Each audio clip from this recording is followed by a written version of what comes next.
As we continue with our coverage on the U.S. elections, outcomes that have sent shockwaves across the world, we are now joined by Marley Collins, an assistant professor of African American and African diaspora at the American University in Washington, D.C. We'll also unpack the role of gender and race in these historic elections. Good to have you, and thank you very much for your time. Now, many are saying that the Democrats would have really missed speaking to the American voter around inflation and the economy. Things like gender, things like reproductive rights would have taken the back seat in terms of what people were really concerned about as far as issues are concerned. What is your reading? Well, I completely agree with that. I think that Black voters are continually disturbed and interested and empowered by their daily lives that are affected by inflation, reproductive rights. We also saw the legalization of marijuana on many state ballots that disproportionately affects Black Americans. But ultimately, absolutely, it is the economy. And that is also how Donald Trump catered to Black voters by strengthening his message around the economy and the idea that he would be the optimal candidate to change our daily lives, whether that be by lowering the price of food in grocery stores or allowing Black people to have just less taxes, less income taxes, and then also, of course, things like home loans and other kind of structural inequalities that have disproportionately affected Black people in America. Yeah. Speaking of race issues, I mean, since the killing of George Floyd, of course, the conversation has been around the political movement that seeks to reform systems of law enforcement throughout the United States. Does this represent a setback for such movements? I don't know necessarily that it represents a setback. I think what it does actually is illuminate the fact that Black people in America have very different experiences and that we are not a monolith voting bloc. There are many Black people who, of course, have voted on the single issue of racial equality. But I would say that in 2024, as of today, there are many Black Muslim Americans that have voted a single issue on the U.S.'s role in Israel and their support of Israel against the genocide that's happening against Palestinians.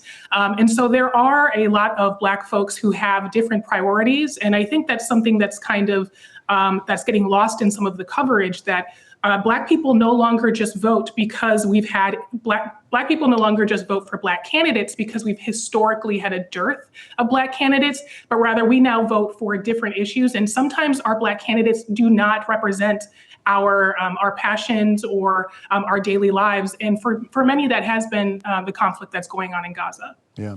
Now, Marley, one of the startling things, I suppose, for us here in South Africa to have also looked at is that folks in the Bronx, right, Black males, Gen Zs, especially the younger generation, the male voted for Donald Trump, while the females would have leaned towards Kamala Harris. How do you explain that?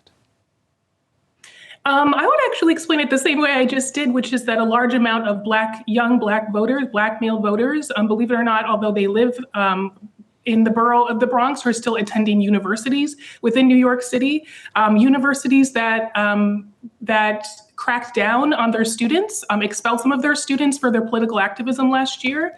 But I would also have to mention that Donald Trump ran an excellent campaign recruiting Black celebrities that, although they might not resonate with my demographic and my age group, I think for some reason very much did with young Black male voters. Yeah. Is it because the Black voter felt Kamala Harris did not care enough about Black people, or did they just feel that she gave the same what Democrats have always been giving for decades and nothing really was new in how she's going to approach this?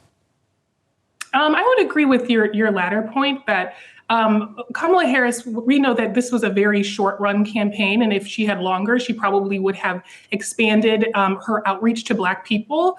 Kamala Harris focused very much on what people kind of refer as the Black bourgeoisie, upper middle class or middle class Black folks who are college educated. That is her background. She was very much uplifted by the Divine Nine, by the sororities and fraternities of the United States, and that are diasporic as well.